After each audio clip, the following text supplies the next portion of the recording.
Don't play with it, don't be dishonest. Ay, still not understanding. Hey everyone, welcome back to my channel. Super excited to share a fitness tip with you, which is something that we do in our fitness application. I have a column that is specifically fitness tips. We also have like recipes, we have specific workouts and lots of categories. So I'll kind of show you what it looks like here. But I wanted to actually talk about this on my YouTube channel as well, because it is such an important topic that I feel like is very overlooked. And so, yeah, let's get into it. The topic today is sleep. Sleep is the topic. And actually, like, it's highly underestimated how sleep can impact your mood, your workouts, the way you eat, the way you train, like the way you recover. All of those things are so solely tied into sleep. And so I want to just give you some quick fitness tips and my routine and share what has worked for me in getting a good night's sleep so that I can perform in the gym and just in everyday life. Okay, so the importance of sleep is that it's not only important for you to get a good night's rest so that you wake up rested, it is a direct impact to how you perform in the gym and how it basically impacts your training on a day-to-day basis. But something that's not talked about is progression over time and how that sleep actually impacts your progression over time. So the quality of sleep is super important, right? You want to make sure that yes, you're getting your 7 to 8 hours of sleep, but that sleep should be quality. It should be a good indicator of how you're going to perform the next day in the gym. It also helps like tailor things like cravings. Like if you ever feel like you're getting super tired and sleepy and then you want to eat everything to stay awake, that is directly correlated to your nutrition and the different types of foods that you choose, the quick, easy things, maybe processed foods. That's not a bad thing all the time, but doing that consistently over time and getting poor sleep over time will impact your training during the day that you're doing it, but also the longevity of your training plan. So it is very important to get adequate and quality sleep. The other tip is this kind of varies. I feel like how much sleep you get and the type of quality of sleep you get it's very individualized. There are some athletes that can perform really well on very minimal sleep. I don't think that's sustainable over time, but again, everybody is different. The average human, the average individual, the suggestion is to get anywhere from 7 to 8 hours or more of sleep per day, per night, so that you can wake up feeling refreshed and being able to like perform in your day-to-day, but also in your training if that's something you do. So that's what I aim for is 7 to 8 hours. I'll be honest, I'm not really great at like getting a full 7 hours. I don't know if my sleep is real quality. However, that is like what I shoot for. That's the goal, is to get 7 to 8 hours of quality sleep. So in order for me to maintain that and actually get good sleep and have good sleep habits, I like to implement as many things as possible to set me up for success at night. So some of my tips for setting yourself up for a good night's rest is having a routine and keeping it the same. So the first thing I start off with is keeping my room dark and cool. So when I say dark and cool, I'm talking about like blackout shades, no light, 68 degrees max in terms of how hot it is. In the summer, it gets super hot in my room, in my house in general. So the AC is set to 68. That could be kind of expensive. So if you can't set it to 68 and you need to set it higher, or you don't have AC, using fans or like a cooling blanket or something to keep your body cool so that you're getting that deep, really quality sleep is key. When we talk about light, again, you may have blackout curtains. I went and got blackout curtains. They work amazing. You have to get really good quality blackout curtains. I have blinds and blackout curtains, so it definitely helps. But you might have roommates and like light might trickle on as they're like walking through the hall, or you might need to leave a nightlight on because you have small children, like whatever the case may be, like having light in your room might be necessary. So what I suggest is getting a sleep mask. If you can tolerate having something over your eyes at night, I recommend sleeping with a sleep mask on, because that completely blocks out all the light. It's what I use. I just got one off of Amazon. I put it on my Christmas wish list. My mom got it for me and it's fantastic. It's just like the best. So I highly recommend doing that. The other is avoiding blue lights before you go to sleep. So yes, that means probably the tiny device that you're actually watching this video on is getting rid of that. If you can't, like if you like to read before bed and you use a Kindle app on your phone, or like whatever the case may be, as long as you're not like mindlessly scrolling through social media or like doing something that's like hyper productive so that your brain is constantly like thinking, you want to be like winding down for the night. So if you have to be on your phone because you're using it to wind down, I'd suggest getting blue blocker glasses so that they help like limit that, basically like seeing that blue light.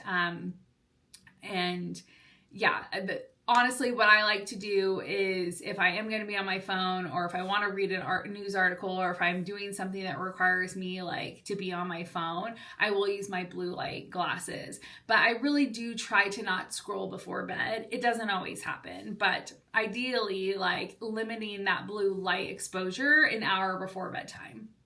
So that's how I set up my room in order to get a really great night's sleep, or at least try to set myself up to like set the foundation to have a good night's sleep.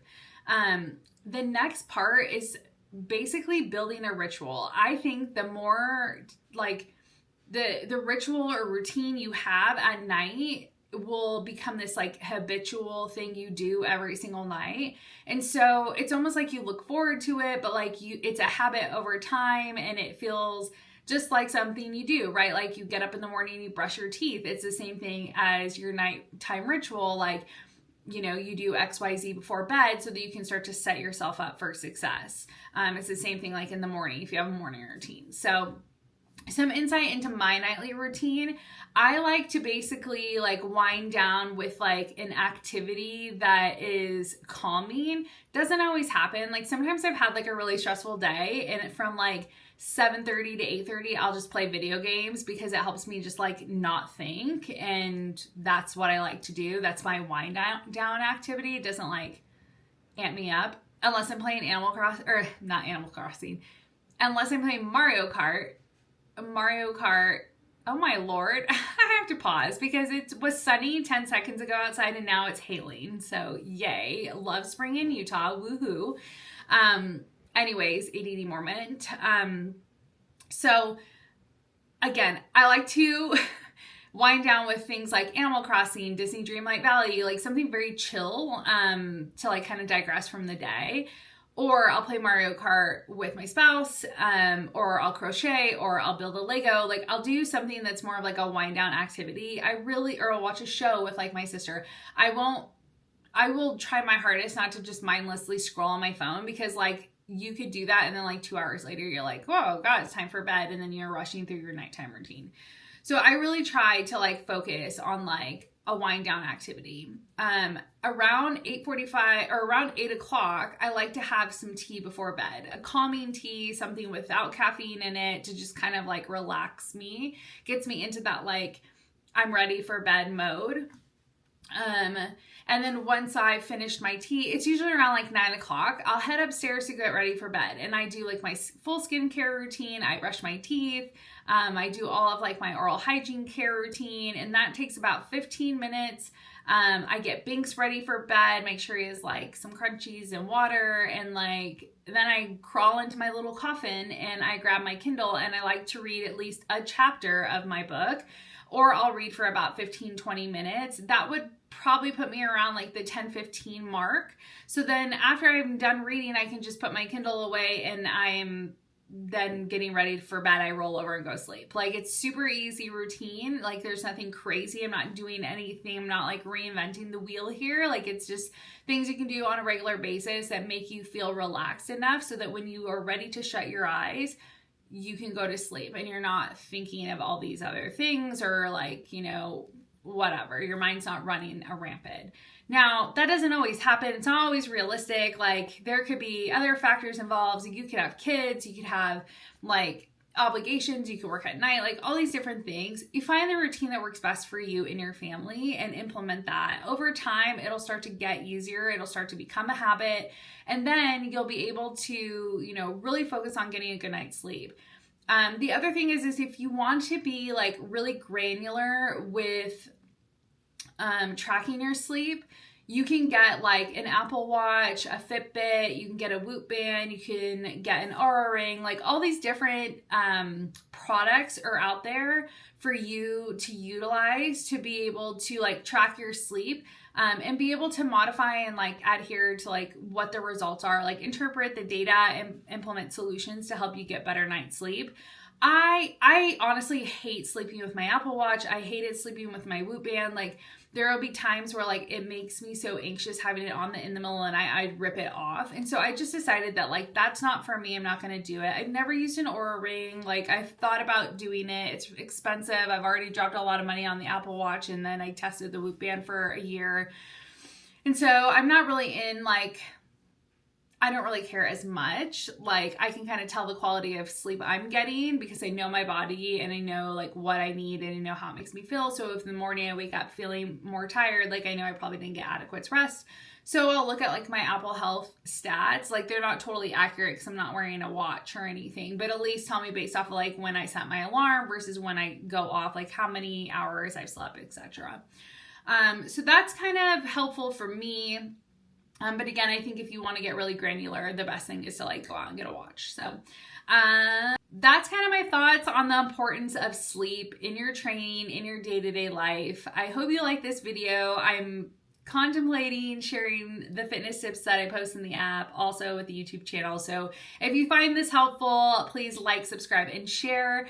Drop us any comments below if you have any questions, or if you were just interested in like future fitness tips, if you have ideas that you'd like me to talk through about. Again, as a refresher, I'm a certified personal trainer and nutritionist. So if you have any questions, I am happy to answer those in the comments. And yeah, thank you so much for joining us. This is super new for us to do fitness tips on the YouTube channel. So appreciate you watching. Again, don't forget to like, subscribe, and share. We'll see you next time.